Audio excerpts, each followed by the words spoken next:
Welcome to our town. Dorothy Thompson speaking to you today from in front of the Richland Family Thrift Shop. In fact, it is a program that took place here that we'll see today.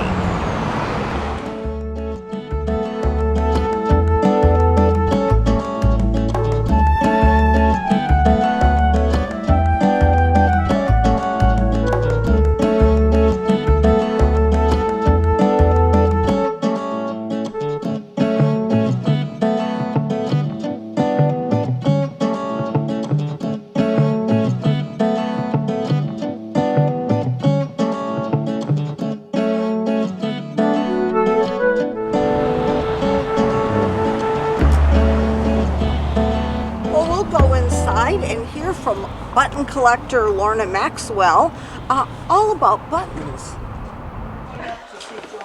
Alrighty, we're gonna now be blessed with a nice little chat from Lorna Maxwell, who has collected buttons for 20 years. Over 20. 20 I more. lost count. Nope, go for it. Okay. Just share your All right, I started collecting buttons after going to a Lincoln School picnic at Jeanette Cataretta.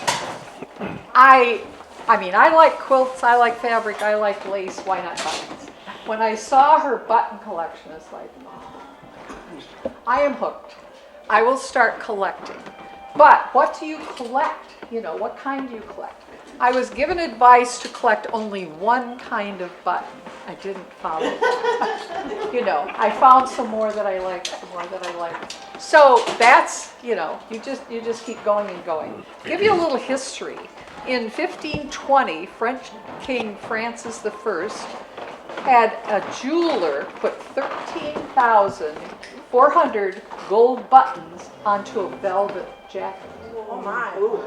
And this is, when people started wearing buttons, it was mainly men who wore jeweled buttons to show how much money they had and to impress their friends. It wasn't the women that were wearing the buttons, it was the men.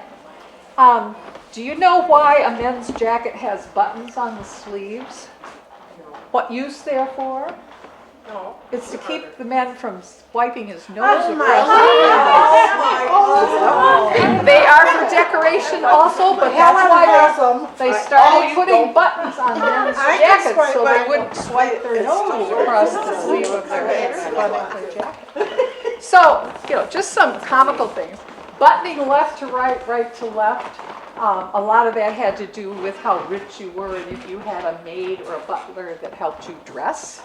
Because if you buttoned your buttons, you did them one way. If someone's standing in front of you, they buttoned you the opposite way. So that's why there are people who had clothing that buttoned different ways, because they had money to pay someone to do that. Okay. The first buttons weren't really buttons. They were like a cluster of wool or cotton that was sewn onto a garment. And buttons, of course, didn't really become useful until you had a buttonhole, something to fasten it with. You know, people used to fasten their clothes with pins or whatever, but buttons didn't come into fashion until the buttonhole came into fashion. Now, what kind of buttons are there? You can find buttons in all kinds of material. Celluloid, which is a plastic, ceramic buttons, China buttons.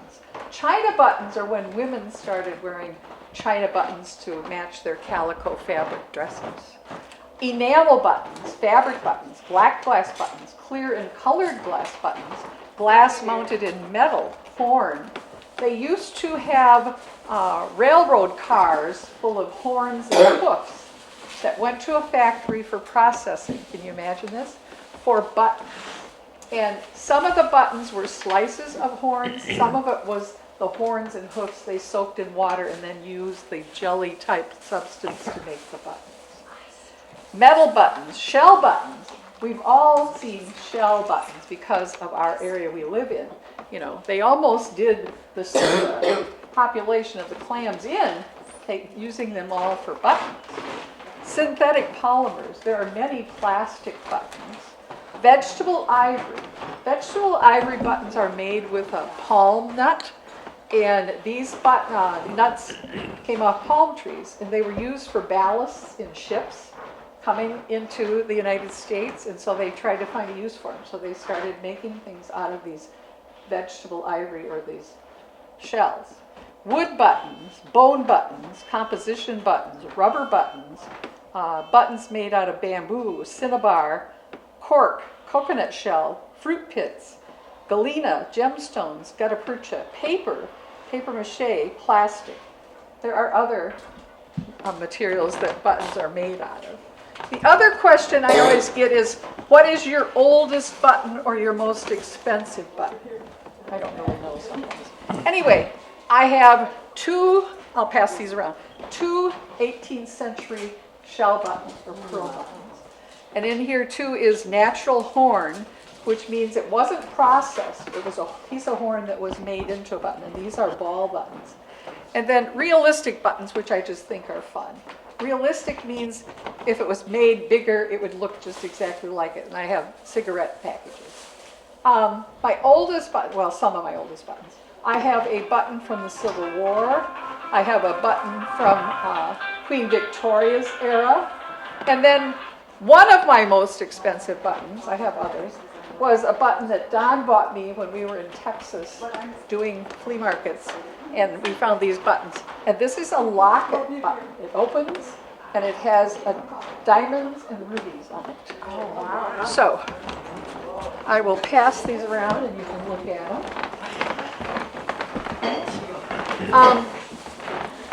How I mount my buttons, or a button collector, I have this for the back part, which I use, and then I use mat board. And when the frame corner was going out of business, I bought 800 of these because they could cut them exactly the way I wanted them, 9 by 11. So then I take a pattern, and I have different patterns, and I put those on top of the mat board. I use this for the back to work on, and then I use an awl to put the holes in the pattern, and then I use plastic coated wire to attach my buttons to the cards because that protects your buttons. And you have to have an in with somebody who has these wires, and I do with a person who works with a telephone. So, and then I use this. This is the official measuring tool to measure your buttons, large, medium, small, diminutive. So if you're competing, you have to know what size your buttons are. And then I have this loop, so I can see the buttons front and back to figure out what they are. And then to clean buttons, don't just throw them in a bucket of water. You can ruin them that way. So I use toothbrush, soft toothbrush. Maybe it's wet, maybe it isn't, to clean my buttons. I use jewelry cloths to clean the metal ones. I have brass cleaner to clean them with. But those are the tools of my trade. Now, if you know what these buttons were used for, look at these buttons. Tell me what they were used for. They are made out of bone. And if you can tell me what they were used for, you're old.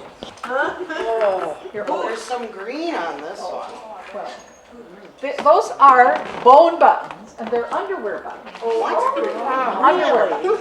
I'm not that old. Well, okay, then you're not old if you don't know what they are. But they were used on underwear, on your long johns, up the front and the back flap, whatever. Those are bone buttons, underwear buttons. Yeah, I knew that. Okay. So do you hook them around the back? Do you put something on the back then, or no? You put the wire through the button. You put the wire through the button, and then you put the wire through the hole, and then I use my hemostat, my surgical instrument, to twist the wire because Oh, okay. my fingers don't do that well. So I have this hemostat, and that's what I use to twist the wires to keep them on tight. Because I like my buttons to fit tight, not jiggle around. So I have these tools, excuse me, that I use. Now, materials that buttons are made, well, and your shoe buttons. Maybe you remember some old person that had shoe buttons. But buttons were used on shoes. I have a pair of ladies' shoes that are about this high. These are children's shoes with the shoe buttons. I have jars of shoe buttons. But I will tell you, do not leave your buttons in a can or a jar because they need air. If you put something tightly in a jar, your metal will affect your celluloid buttons and they will disintegrate. They call them sick buttons. They will just crumble. So do not leave your button. If you have them in a jar, take the lid off. Let them have air.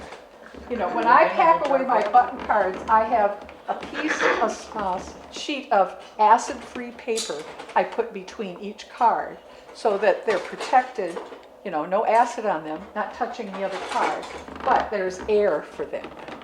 Now, after I started collecting everything I could find, my favorite buttons are these. These are Kate Greenaway buttons. Kate Greenaway was an English artist who did children as children. Because when she started illustrating, children were in workhouses. You know, they were not children. She started portraying them with knickers and bonnets, and I just love it. So my favorite buttons are the Kate Greenaway picture buttons, they call them. And most of these are from illustrations that she did, coloring books, cards, whatever. So these are all children. How old are they? When did she start? Pardon me? When did she start? What time? Time period? 1819, I think. You know. Okay. But started illustrating cards and books. I have a card here that and it tells, you know, it's the girls in their nice dresses with lace and bonnets and hats. These here are some of my favorite buttons also. There are people who make buttons for collectors, and they are called studio buttons. And these buttons here, most of them are on pin shell. And the designer that did them, she's Nancy Dubois. And so if I find one of her buttons on pin shell, I buy it. I started buying them for $50 a piece. They are now up to $150 when I find them. But they are just awesome. She carved them on the pin shell, and the one at the top is carved on shell. So these are my favorite buttons. Now there are buttons. This framed buttons here, I bought at a rummage sale. If you want to just, you know, put your buttons on something and enjoy them, this is just buttons sewn on cloth, put in a frame, you know, and to enjoy.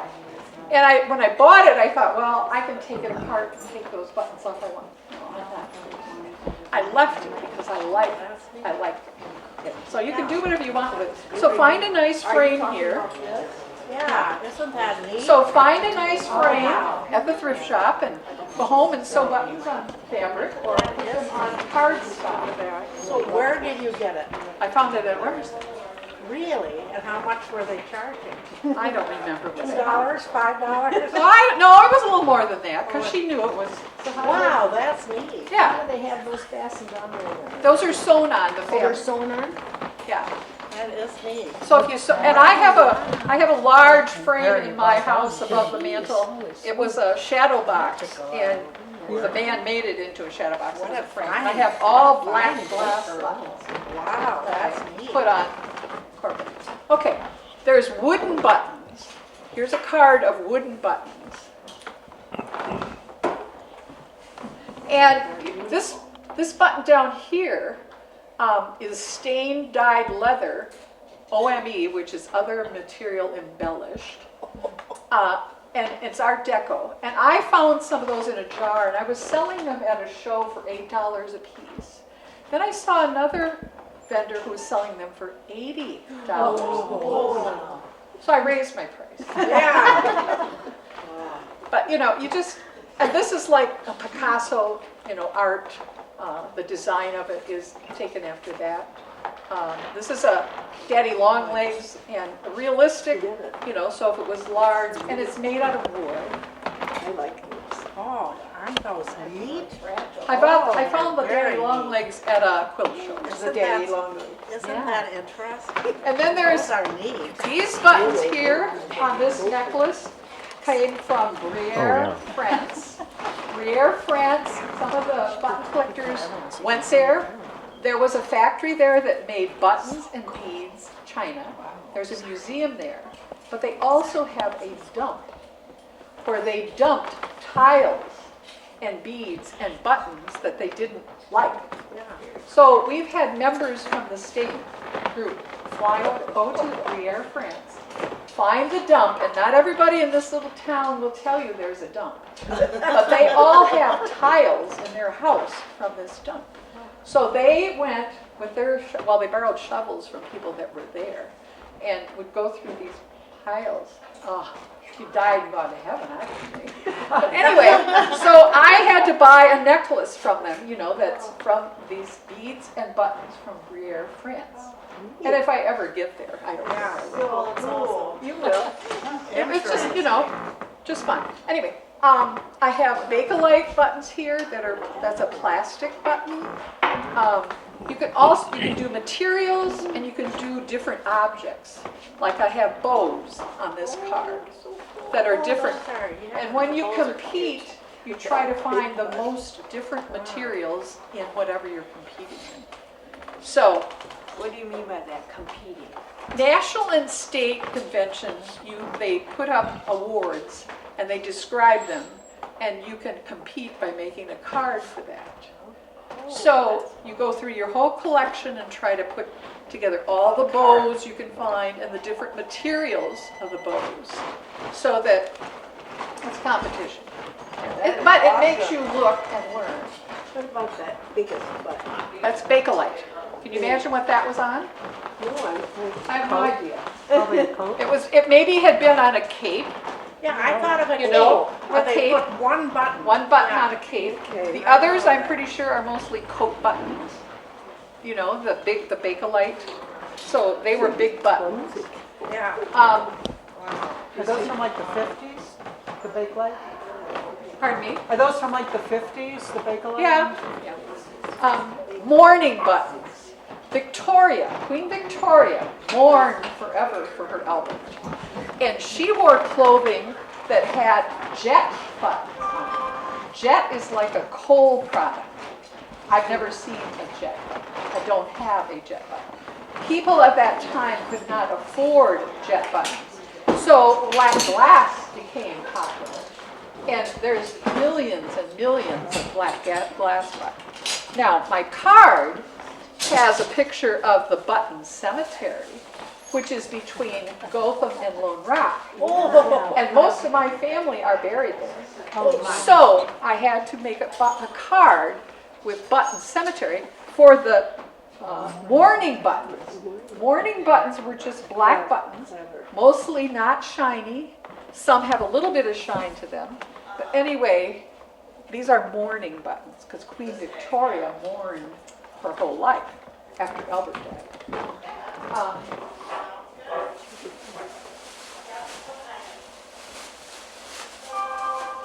This is a card that I just competed at the national convention, Which was where? which was in Appleton.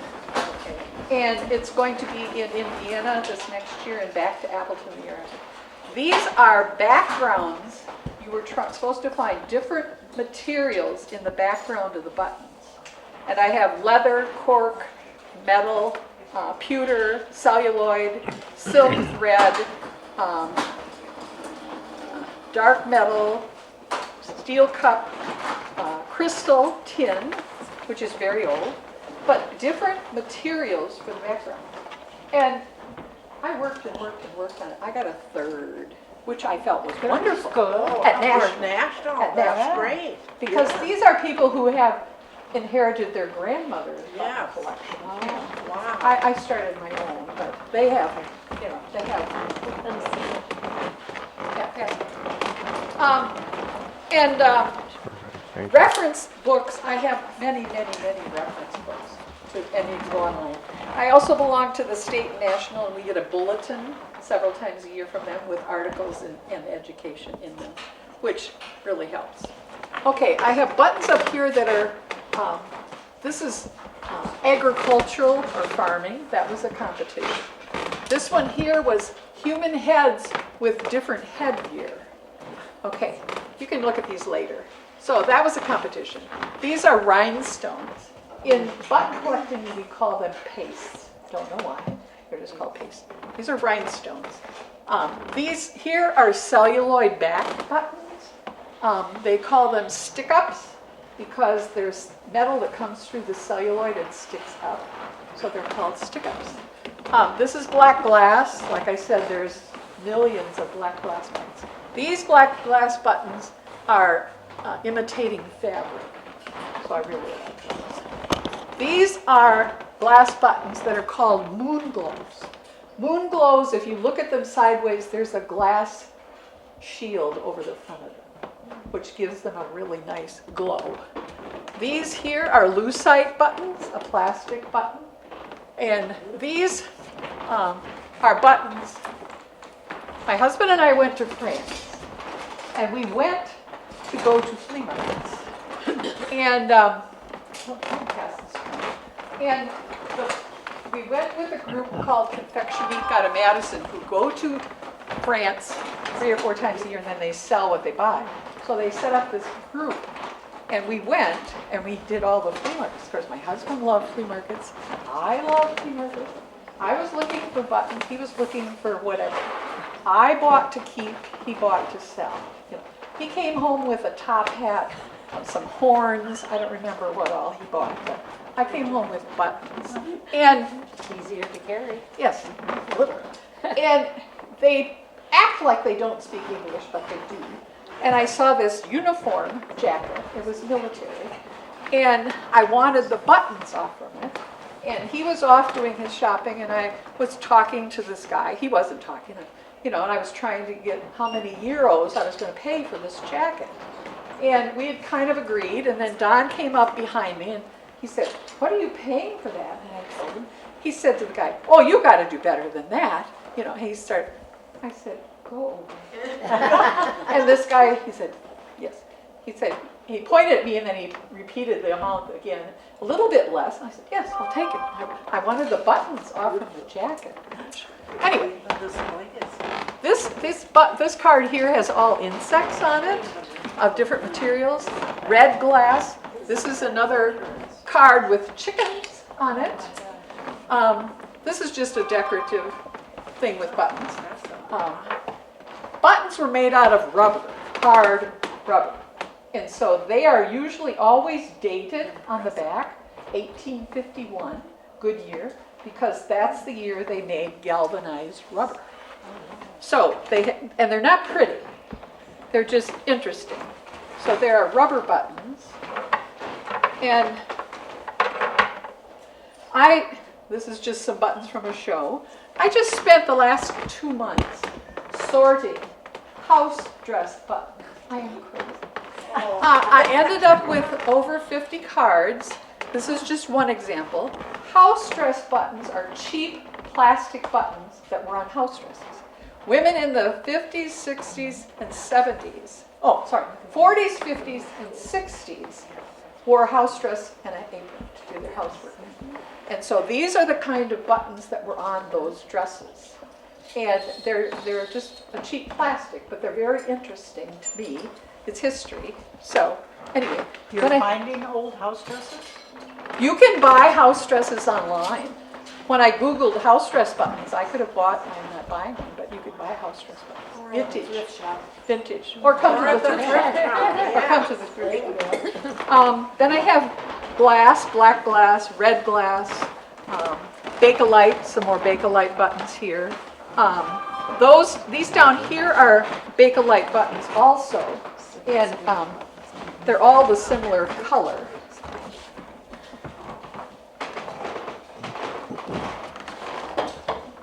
Tortoiseshell. They're imitating tortoiseshell.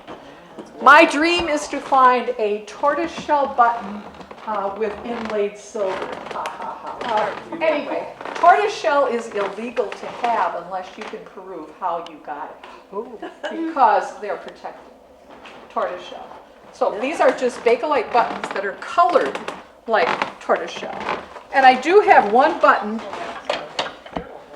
that I'm going to tell everybody it's tortoiseshell. I've taken it to several conventions, and the dealers can't agree on it, but I and another dealer said it's tortoiseshell. I want it to be tortoiseshell. Anyway, some of the things I've made with buttons, I've made Christmas trees with cones.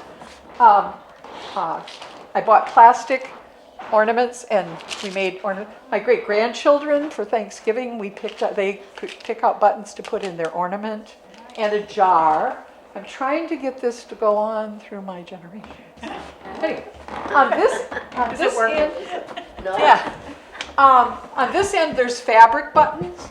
Fabric buttons are very fragile because, to clean a fabric button, I take a wet toothbrush and get it as clean as I can, but they're very dirty buttons. These are Bakelite. These are metal buttons with fabric background, velvet background. Some people call them perfume buttons because they used to think they put perfume on the buttons. If they did, the button would disintegrate. So they don't, it's not true. I have novelty buttons, Christmas buttons, shell buttons. These are Leo Popper, he and his sons made glass, and they used it for buttons. They also made glass for the buttons in an elevator in New York City. I don't remember the name of the hotel that it was in. But they're different because they have foil in them. And so anyway, it's just, he had a certain shank on his buttons. Sorry. He used, they called it a key shank, which was a flattened shank. And it's just different looking. So button collecting, you look at the front and you look at the back, because the shank can tell you a lot about the button, how old the button is it metal, is it plastic, it is a self shank, whatever.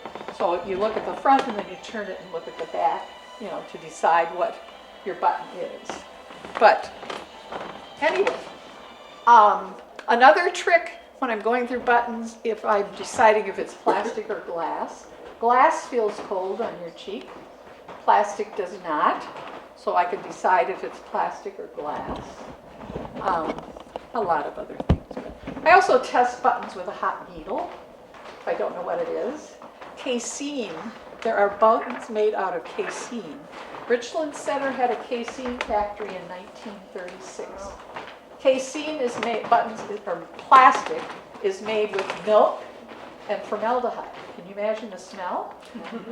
Anyway, they didn't like the smell in Richland Center, so they moved the factory to Viola. And Viola put up with the smell, I guess. I don't know.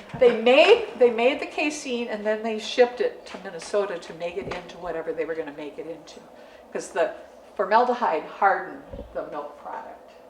So, we have history here in Richland Center of casein. But I spent a couple months in a summer testing casein with a hot needle.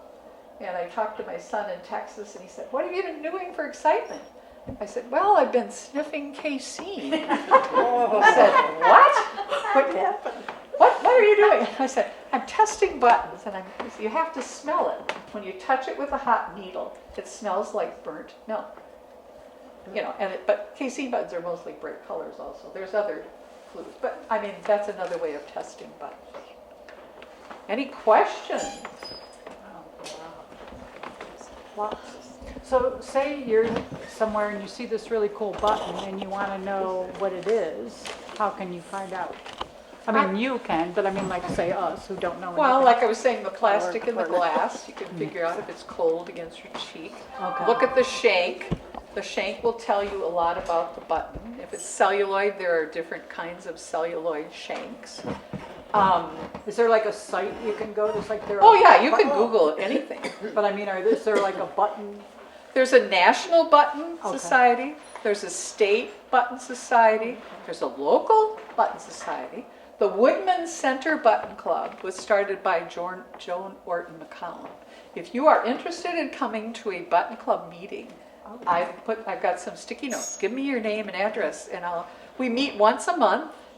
The next meeting is at my house the end of March.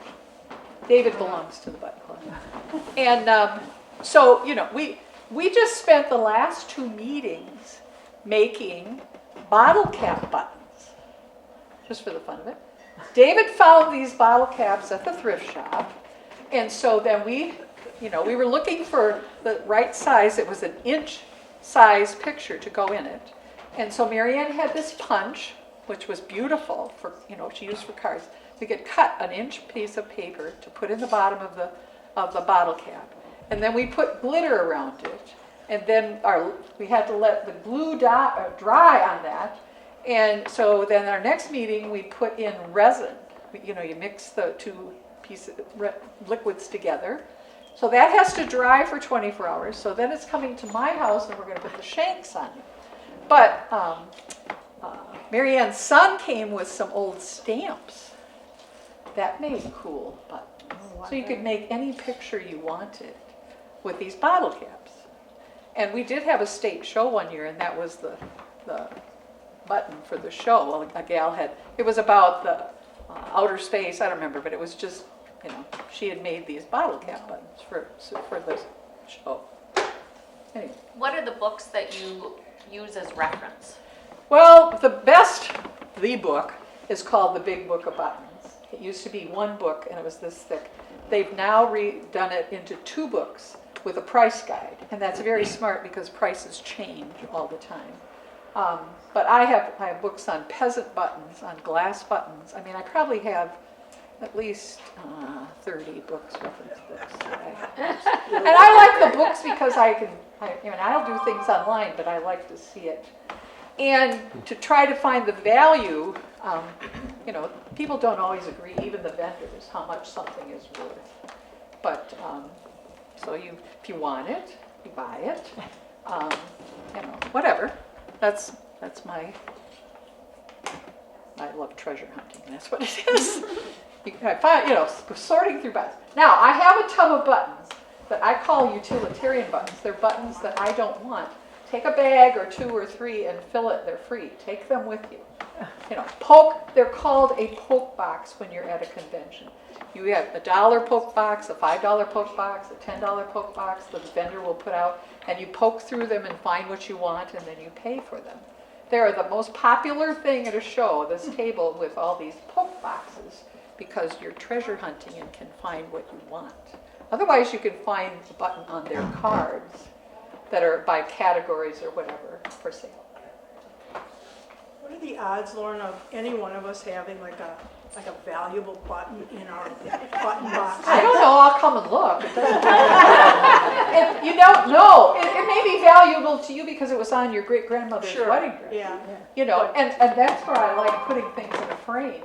If you want to display special buttons to you, you can put them in any kind of a frame to look at. But, like I was telling you, that wooden button with the leather on it, I found that in a tin of buttons that I bought. I have a lady from Beloit who comes every once in a while. They have a cabin over by Rolling Ground. She'll say, I'm coming up, I brought buttons. She buys them wherever, and she brings them over, and I go through them, and I buy whatever I want from them. I have an antique dealer in Hayward. That's another story I'm not going to tell. But when I go into an antique store, I always ask, do you have sewing buttons? And she said, oh yeah. And she said, my husband's here. He'll take you in the back room to look at these buttons. And so I probably spent 3 hours. My daughters were with me and they finally left me. So anyway, I went through his buttons and picked out what I wanted and paid for them. You can buy buttons online. I do not do that. I want to see, handle whatever one I'm buying. I buy buttons at the national shows, the state shows, and sometimes I go with, I'm trying to finish a card of a certain kind, and I will go with a list of something I want to look for to put on that card. But, you know, finding jar buttons, there's jars of buttons here for sale too from the thrift shop. And they're really fun to buy and then go through, see what you find. I haven't found that, you know, $100,000 button yet, and I don't think I will, but I keep looking. You have the buttons that are very, I don't want to say risque, but they are questionable about what is on them Yes. that we found at an antique show. Yes, they're actually medical buttons, I call them. They Our are, granddaughter did not call them that. they were metal picture buttons, and one is of a doctor giving an enema to a patient, which is really bad. And then this one that goes with it is the patient sitting on a pot after the enema. And my granddaughter had a fit when I bought them, but I said, oh, they're really unique. I have those. Nobody else has those. That's right. You can find, but buttons are made picturing history, events like landing on the moon, operas, plays, picture buttons. There are picture buttons with almost anything on them. Animals, you know, hats, gloves, whatever, you know, but a lot of the picture buttons were history. Are these new buttons? Are they still making? They're still making buttons, yes, of course, Yeah. but, and some of those are collectible. I have Colt Gun Company made plastic buttons in 1936. Why, I don't know. And so those are pretty modern. I have some of those. You can look for the different patterns of those.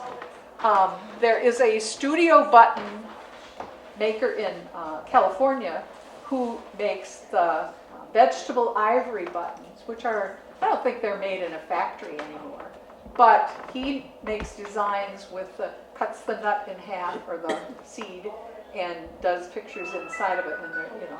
But there are studio buttons, you know, that you buy. And so I have a studio button of David's. I would call it a studio button. It's an elephant. It's a child on an elephant. And he made it for Alice Shaw.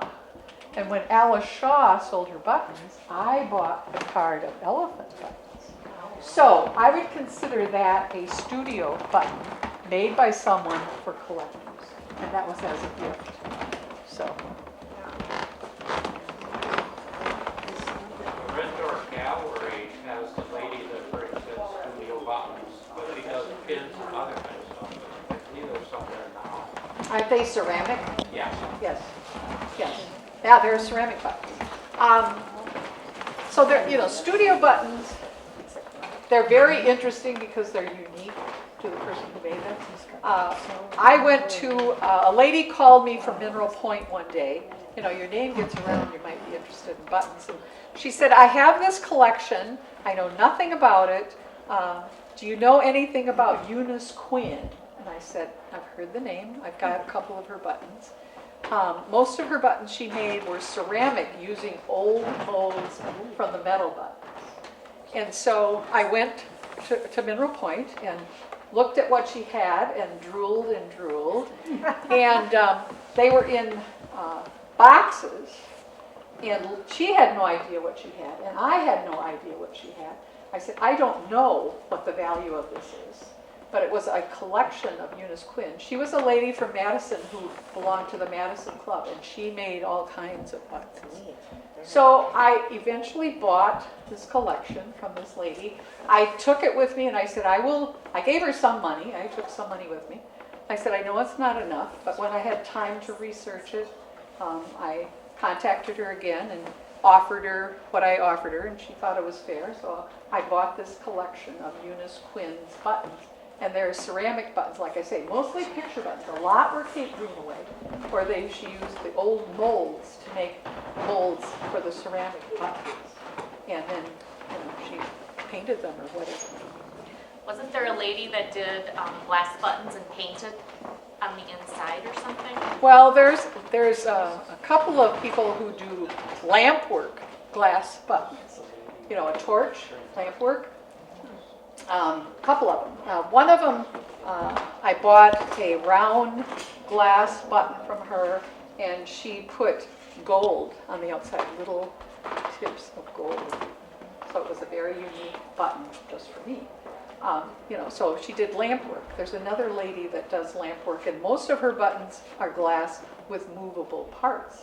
If you have a button on a card for competition with a movable part, you get extra points. You know, so gives you something to look for. But, so again, if anybody wants to come to our meeting, please, we have a sticky note thing somewhere. Put your name down, phone number, I'll call you.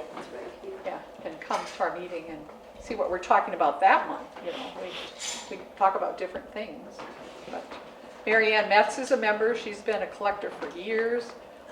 Her father had a tailor shop, so you know she's been around buttons for years. David is in our button club. Dawn Kiefer is in our button club. We're down to 4 members. We used to have more. You know, we'd like more because just everybody brings knowledge to our meetings. That explains why Dawn bought one of my mother's coats. She bought it for the buttons. She said she was buying it for the buttons. Yeah, I come in here, well, the day I came and saw Trudy to set up the date I was going to be here, I was going out the back door and there's this green coat. I thought, oh, those are interesting buttons. They were square, limey green, because the coat was a wool limey green coat, but it was kind of moth-eaten, you know, it was $2. So I said, I got to go out to my car and get some money. So I went out and I bought the coat for $2. And then we had button club that day. So I'm sharing this with David, and he bought the coat from me for $1. So, you know, so the buttons were amino resin. They're just a plastic, but the paint on them is a limey green, which was just interesting. I just had to have it. So.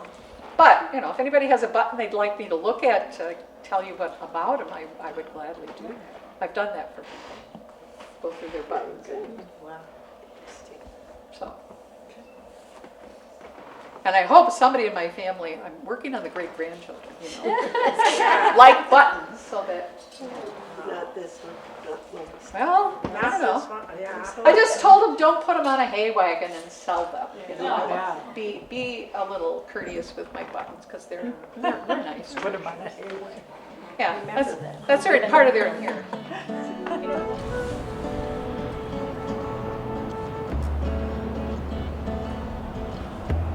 Well, thanks for joining us. You may want to make your plans to see Escanaba in the moonlight, and we hope to see you seeing us. Thanks for being here.